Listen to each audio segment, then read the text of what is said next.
Então, queridos irmãos, graças e paz a todos, uma feliz semana. Hoje vamos trabalhar o capítulo 5 do livro Santificação. Estamos numa semana de oração especial, tá, para a nossa cura e libertação. E agora Deus nos deu uma prova, que é essa que vocês estão acompanhando, esse caso. E hoje vamos trabalhar o capítulo Daniel na Cova dos Leões. E a responsabilidade da mensagem está nas mãos do irmão Nilson Pinto, da AMAP, da Associação AMAP. Com você a palavra. Bom dia. Bom dia a todos. Conforme a irmã já mencionou, o capítulo ele fala sobre Daniel na Cova dos Leões.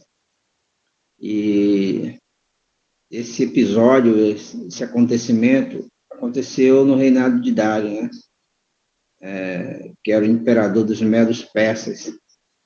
Eu queria só relembrar um pouquinho para trás que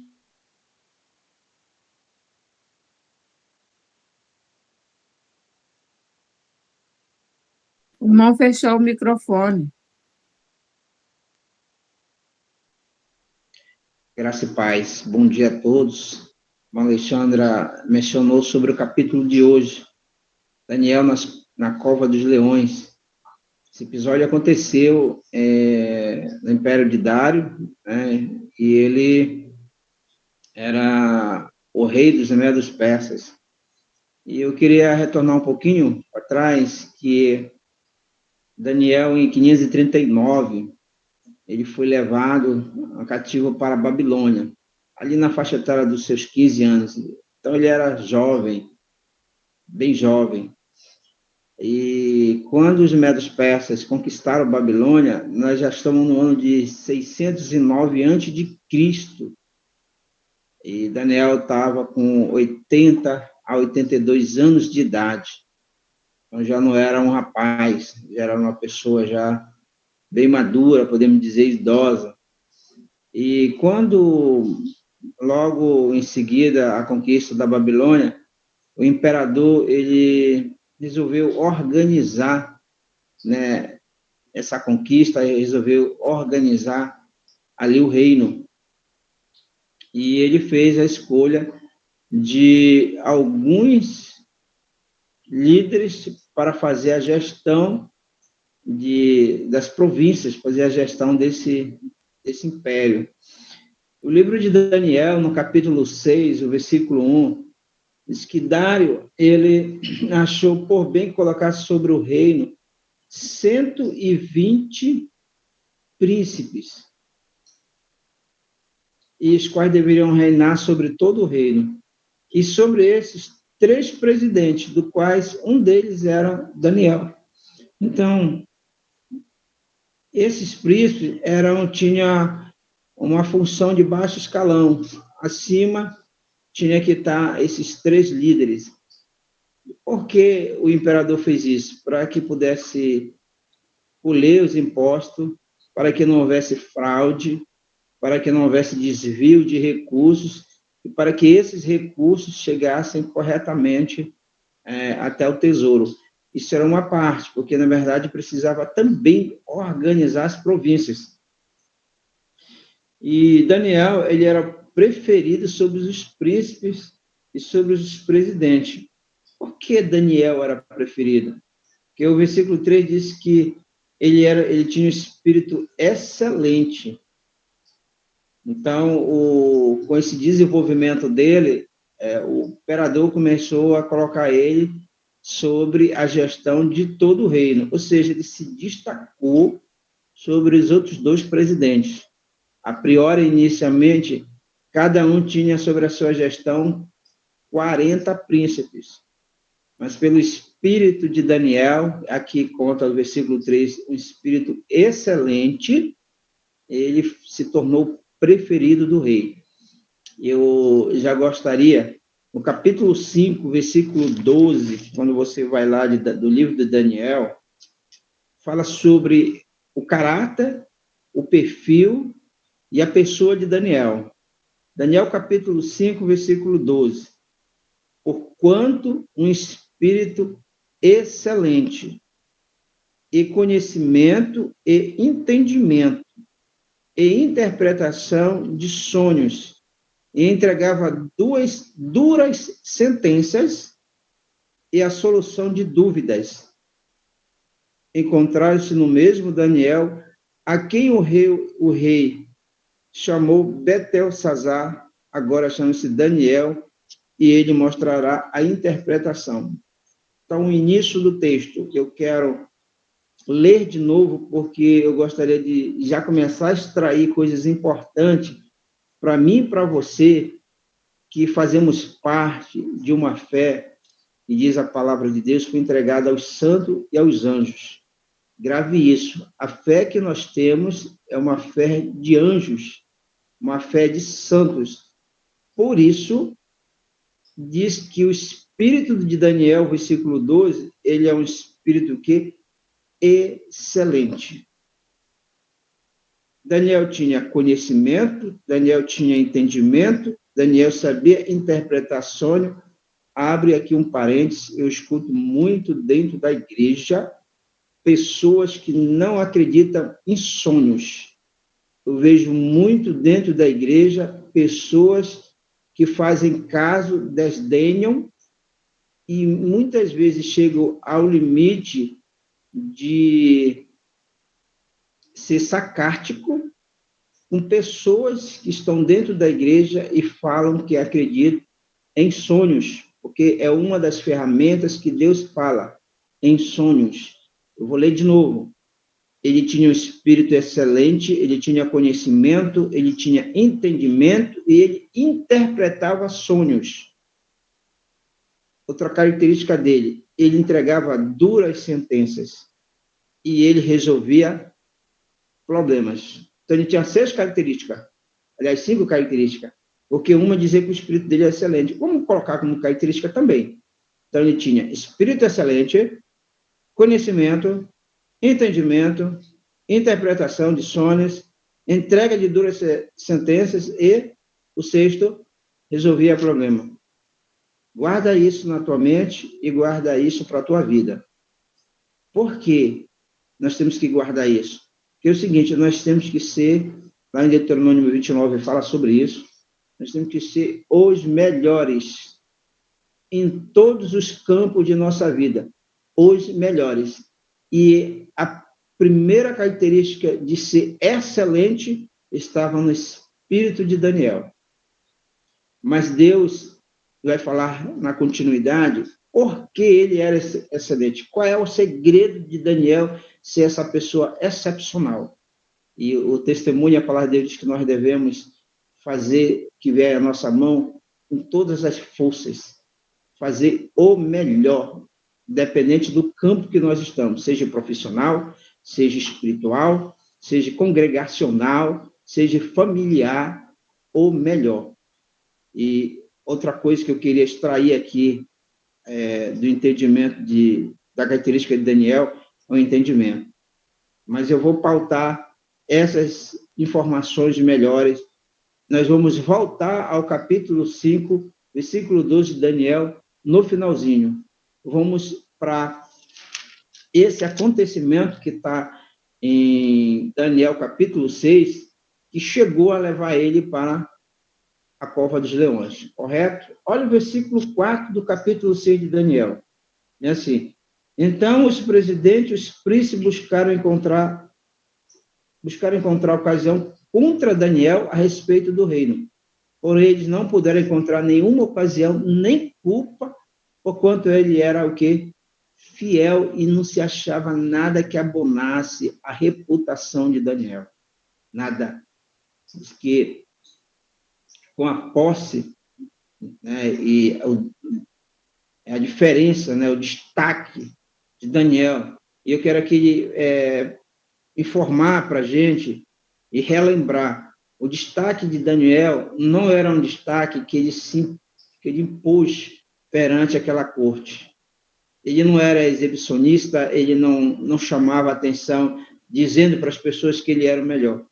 O destaque era porque o procedimento dele, o posicionamento dele, a forma dele se comportar em todos os campos da sua vida, chama a atenção.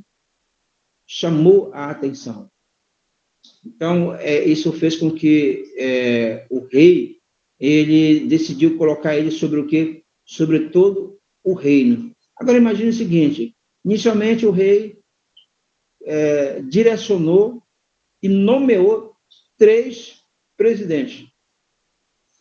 Consequência do desenvolvimento do trabalho de cada um, o rei percebeu, né, e isso, como podemos dizer, na prática, correto? Percebeu na prática. Por quê? Porque toda a atividade desenvolvida por Daniel, tudo o que ele fazia, era diferenciado dos outros 2 presidentes. Ou seja, Daniel ele fazia uma entrega total nas suas atividades relacionadas ao quê? Aquilo que foi proposto e aquilo que foi colocado para ele desenvolver diante desse império. Então, isso chamou o destaque. E aí, percebe uma coisa, queridos? Quando você se destaca na sua vida, e a gente geralmente imagina esse destaque profissional, mas nós, como cristãos, nós temos que entender que o nosso destaque ele não pode ficar limitado a determinado campo de nossa vida. Ou seja, eu posso ser um excelente profissional, mas eu posso ser muito ruim no meu desempenho dentro da igreja. Ou eu posso ser muito ruim na minha vida espiritual. Ou eu posso ser muito ruim na minha vida pessoal. Eu posso ser muito ruim na minha vida familiar. Eu faço uma pergunta. Será que nós estamos atuando dessa forma, sendo um excelente profissional, mas nos outros campos a gente está tendo, o que eu posso dizer, omissão? Então, nos outros campos, a gente não tem se desenvolvido na excelência como nós nos desenvolvemos na vida profissional. Será que faz sentido para mim e para ti? Será que na minha vida profissional eu me dedico ao máximo, mas na minha vida espiritual ao mínimo, ou congregacional, ou outro campo que aqui citado? Não, Daniel, ele era excelente, como frisei, como frisa a palavra de Deus, Daniel 5,12, em tudo. Então, quando você tem um destaque na sua vida e as pessoas observam isso, você atrai 2 situações. Qual é a primeira situação que nós atraímos? A primeira é que pessoas que vê nosso desempenho em excelência querem também, torcem pela gente e querem também chegar ao mesmo nível. Ponto. Excelente. Tem que fazer isso mesmo. E, por outro lado, nós tem pessoas que não se desenvolvem, não têm o desejo de se desenvolver, mas são pessoas invejosas, são pessoas maldosas, são pessoas que buscam ver a ruína e a queda daqueles que se entregam totalmente naquilo que Deus propôs para cada um. Então, você atrai essas 2 situações, esses 2 tipos de pessoas. E que lição nos apresenta aqui para nós como cristãos? Veja bem, os sagazes olhos da inveja foram fixados sobre Daniel.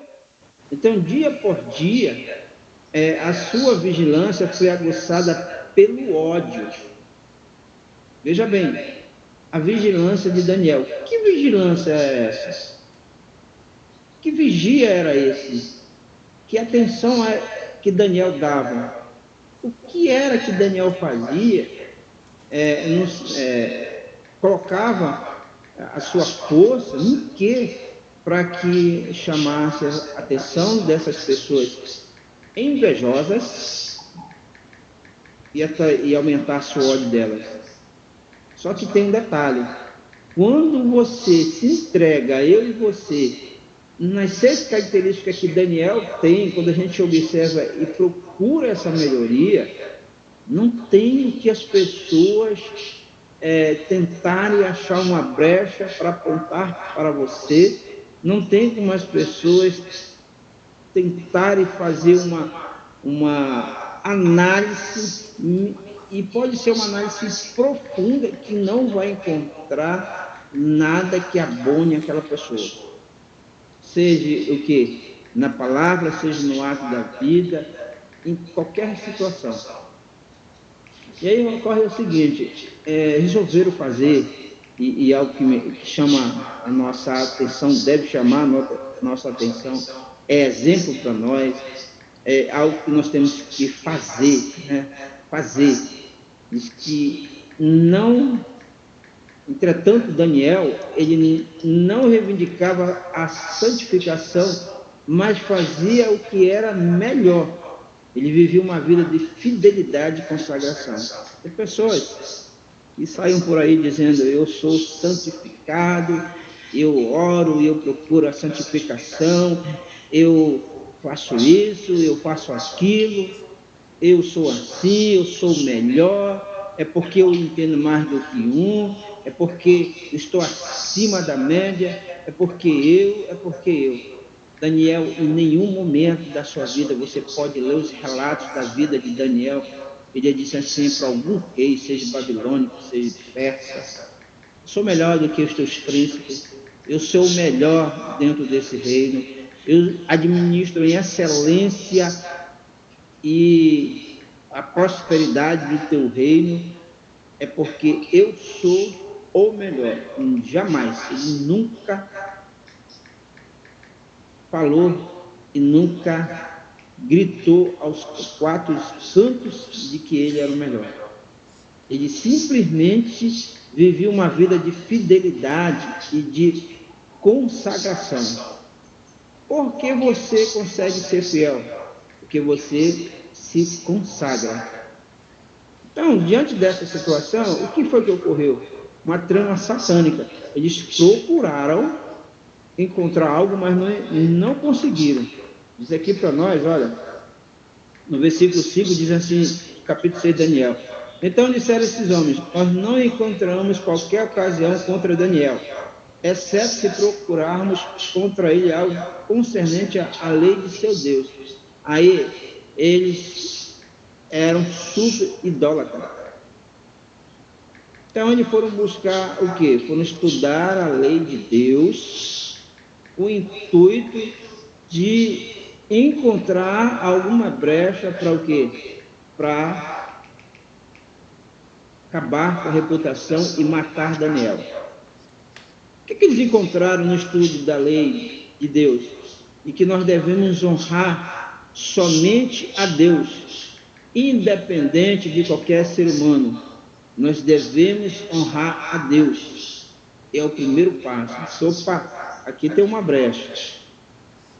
A religião deles diz que deve honrar a Deus. E nós devemos honrar o quê? O nosso rei. Aí o que eles fizeram? Eles foram diante do rei e disseram para o rei criar uma lei. Bora ler o que diz aqui no versículo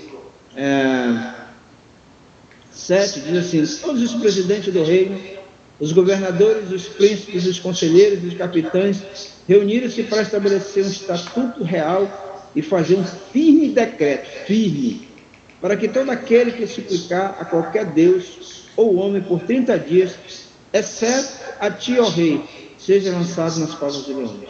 Aqui está a brecha. Aqui está o plano maligno, aqui está o plano satânico para acabar com a vida de um servo de Deus. Abre um parênteses. Toda pessoa que se dedica a servir somente ao Senhor vai ter diante da sua caminhada pessoas que vão tramar e de uma forma satânica, pesada mesmo, trevas para te derrubar. Então eles fizeram essa trama de que só poderiam durante 30 dias adorar somente o que? O rei. Aí o versículo 8 diz assim, agora o rei estabelece o decreto e assina escrito, para que não seja modificado de acordo com a lei dos medos e persas, a qual não se altera. Ele sela. Imagina o seguinte, quem está numa posição de imperador, a vaidade que é, né? Você ser adorado, entre aspas, que é uma mentira. o imperador entende ser amado pelos seus súditos. Já pensou? Todo mundo vai me adorar? O ego, o que não cresce, o peito, estupa o peito de um imperador. E ele vai lá e sela. E dentro da organização medo-persa, os príncipes também tinham que selar. E ele era o principal. Então, por isso que eles se reuniram ali, capitães, príncipes. E aí Dário, ele assina o escrito e faz o decreto.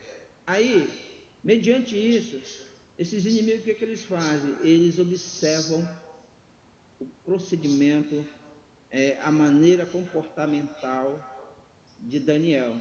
Porque eles sabiam que Daniel sempre entrava ali na sua câmara, no seu quarto, para orar a Deus, para adorar o Senhor, e com os olhos, com as mãos voltadas para Jerusalém.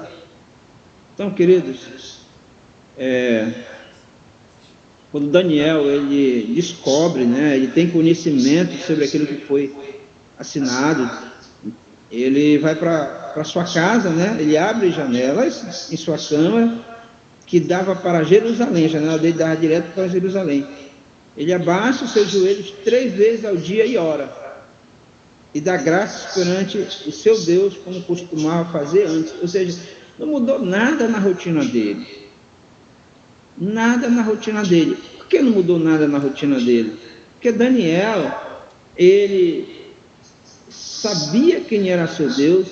Daniel sabia o seu elo de intimidade com Deus. E Daniel conhecia Deus.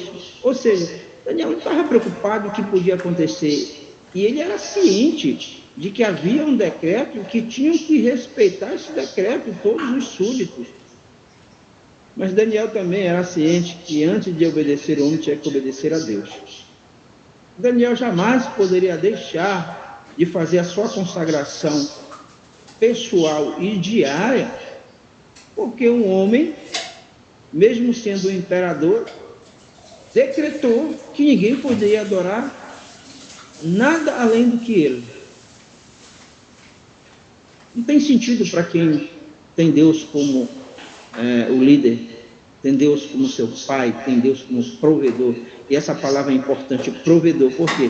Porque ele sabia que diante, e já tinha experiências também no reinado anterior, de que diante da dificuldade, quem é que resolve o nosso problema? É Deus.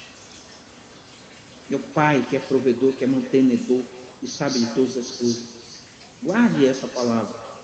Queridos, então eles encontraram, se reuniram de novo e foram diante de um rei, para que o rei fizeram o relato daquilo que Daniel estava fazendo e cobraram do rei para que Daniel fosse jogado, que fosse sentenciado à morte.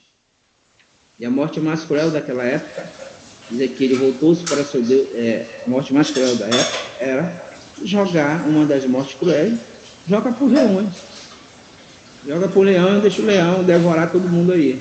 Quantos não foram devorados por leões nesses impérios? E quando os nobres fizeram esse pedido, e Daniel volta com toda a sua alma, com todo o seu coração, embora soubesse que a morte seria apenas para a sua devoção, e ora a Deus. Nós choramos muito diante dos problemas. E me perdoe, nós somos frágeis, nós somos humanos. Os seres humanos, eles têm fragilidades. Mas essas fragilidades, elas podem se tornar bênçãos quando nós vamos diante de Deus.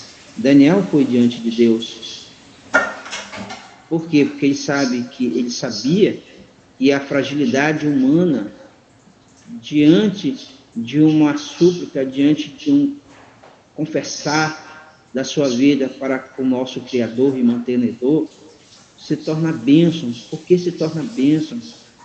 A história, ela finaliza contando que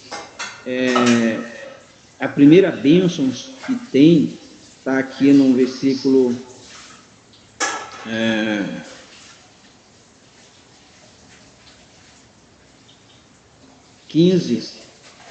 Versículo 15 diz assim: então esses homens reuniram-se diante do rei e disseram ao rei: sabe, ó rei, que a lei dos medos e persas e que nenhum decreto nem estatuto que o estabelece pode ser mudado. Qual era a bênção? O rei, por conhecer a história, por conviver, por saber da integridade de Daniel, não queria executar a sentença. Ele não queria. Só que ele foi pressionado, ele foi cobrado, ele foi exigido a ele para que ele cumprisse o que a lei medo-persa ditava. E diante disso, nenhum imperador pode voltar atrás. A palavra dada é uma palavra que tem que ser confirmada, tem que ser executada. Mas tinha uma diferença com relação a esse rei, por essa convivência diária. O rei sabia que o Deus de Daniel ia resolver. O que o rei fez? Qual é a parte que ele exerceu sobre essa história? Ele foi para o seu quarto, provavelmente entrou em oração e disse aos copeiros, às pessoas que serviam diante dele: não me traga nada, que eu não quero comer nada. E diante de um jejum, diante de oração, diante de uma tristeza, ele clamou por Daniel. E, queridos, e Daniel é jogada às covas dos leões, e uma pedra ela foi trazida e colocada sobre a boca da cova, e o rei selou com o próprio sinédrio, executando aquela sentença. Meus irmãos, olha como Deus é maravilhoso. Eu queria ler aqui algo muito importante sobre a característica de um leão. A primeira coisa, o leão ele corre 80 quilômetros por hora. O ser humano ele só pode correr 40 quilômetros por hora. É uma característica, a diferença entre o ser humano e um leão. A segunda coisa, um leão macho, ele varia de 150 a 200 quilos de peso. É puro músculo. Aqui não tem obesidade, aqui não tem barriguinha de homens, não. É puro músculo. E chega a 3 vezes maior do que um homem médio. Olha, a mordida de um leão, ele chega a 650 PSI. PSI é uma nomenclatura que tem na nossa área de mecânica. Isso equivale aí mais ou menos uns 300 bar de pressão. E o que quer dizer isso? É a força, a pressão que ele dá na mordida para arrebentar a presa dele. E as garras dele medem 7,5 centímetros, ou seja, ele rasga tecidos e músculos com extrema facilidade. Extrema facilidade. E tem uma coisa muito importante para frisar, que os leões, eles não comem ser humanos, eles passam, não. Só em 2 ocasiões.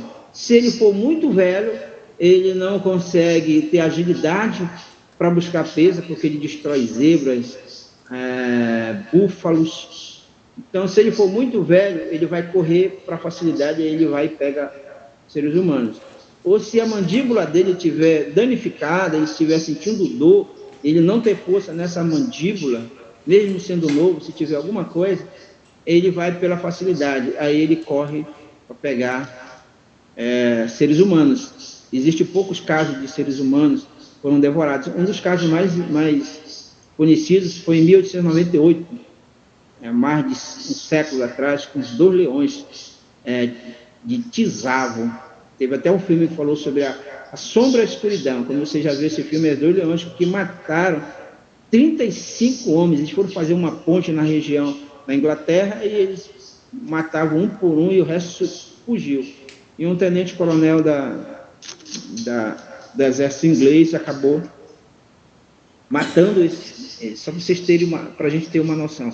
Agora, eu quero, nós conhecemos o final da história, que Deus protegeu e não foi tocado em nada, quando eles abriram ali a pedra, retiraram a pedra, o homem estava intacto, em nada. E esse rei ele ficou muito feliz, né? Que diz no versículo 19, diz que assim, então o rei levantou-se muito cedo pela manhã e foi apressadamente até a cova de leões.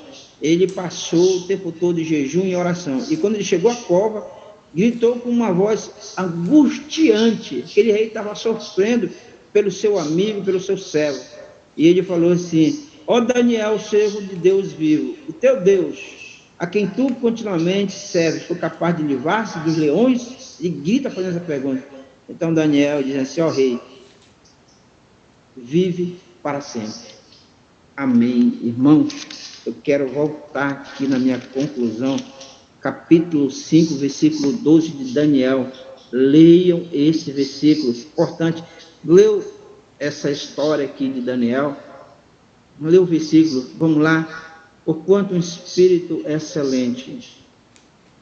Querida irmã, querido irmão, você tem sido excelente, e eu não vou começar pela vida profissional, eu vou começar pela vida pessoal. Eu vou trilhar aquilo que é o correto em nosso passo a passo, e que nós estamos fazendo às vezes o contrário. Você tem sido excelente na tua vida espiritual? Como é que está a tua comunhão com Deus? Será que a tua comunhão é a mesma comunhão que Daniel? Será que a minha comunhão é a mesma comunhão de Daniel com Deus, seu amigo? Porque a palavra dele diz que Cristo é nosso amigo. Ele brilhou, ele criou marcas, ele tem de forma visual, né, testemunhal, presencial no seu físico, a marca da briga por nós, para nos defender. Você tem sido excelente na tua vida espiritual? Tu tem sido excelente na tua vida familiar? Quando o teu filho, ou a tua filha, o teu marido, ou a tua esposa, não tem interesse na vida religiosa, não tem sido a tua palavra. Tu tem jogado na cara deles que eles não querem nada com Deus?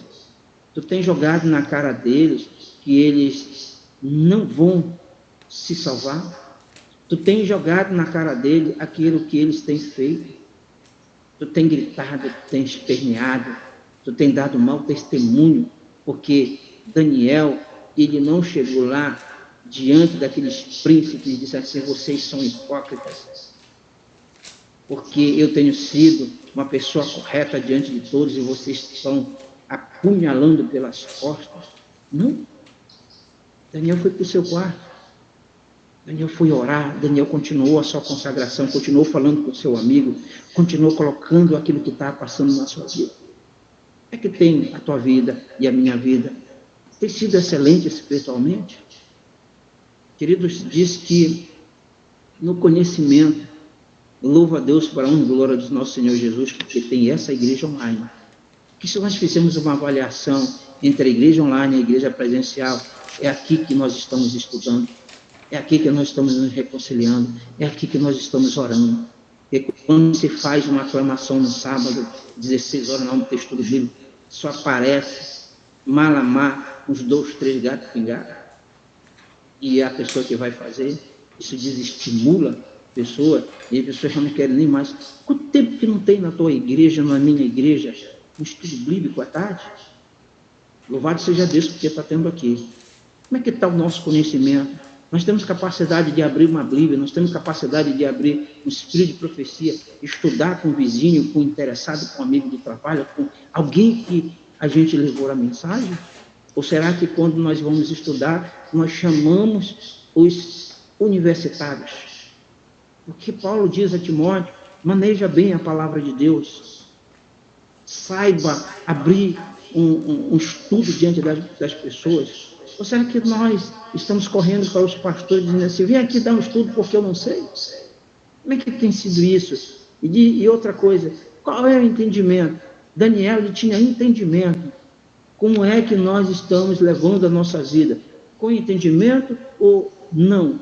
Com equilíbrio ou com desequilíbrio? Entendimento em todas as áreas. Se nós dominamos a palavra de Deus, e eu sempre digo isso, tecnicamente nós somos os melhores. Não existe religião, e eu afirmo isso de uma maneira categórica, não existe religião que conheça a palavra de Deus mais do que o povo adventista. Como é que está esse entendimento? Como é que está nas relações? O outro item interessante da vida de Daniel, que ele entregava duras sentenças. Queridos, o mundo está entrando dentro da igreja. Tem muitas abominações, me desculpa a expressão da palavra, que está entrando dentro da igreja. E nós temos sido omissos. Na hora de tomar decisões de uma forma com entendimento, que diz, antes das sentenças que ele levava, ele tinha entendimento. Como é que está dentro, quando tem alguma coisa para resolver dentro da igreja? Eu estou fugindo, eu não compareço à reunião porque, eu não quero me aborrecer, porque quando eu falo, o pessoal fala, como é que está sendo? Aí tu é omisso, então não vai para a reunião, principalmente numa reorganização de igreja. Aí acontece isso. E quando vai para a reunião, como eu escutei de um amigo, faz um dossiê da vida da pessoa e chega numa reunião e joga esse dossiê detonando com a pessoa. Mas não tem a coragem de ajudá-los quando vê a sua fragilidade. A continuidade diz assim, e ele levava a solução em dúvida. As nossas reuniões são reuniões de reclamações. A gente não dá solução, a gente vira para a dificuldade. Isso tem matado a gente. E eu não estou falando só a parte física, né? O culto físico na igreja, online também. Queridos, é uma coisa que tem chamado a minha atenção da minha vida. Nas nossas reuniões, par de joelhos, filho de pé, e nessas reuniões aqui também. As nossas famílias estão passando por dificuldades, e a gente chega aqui online, chora e reclama, e não lembra da situação do pai do filho pródigo, que todos os dias ia para frente da casa, olhava o horizonte com o coração alegre, esperando a volta daquele filho. Ou seja, ele já tinha orado e apresentado para Deus. E quando ele ia no pôr do sol, com alegria, hoje ele vem, hoje ele vem, hoje ele vem. Em nenhum momento há reclamação ou choro desse pai. Em nenhum momento há isso.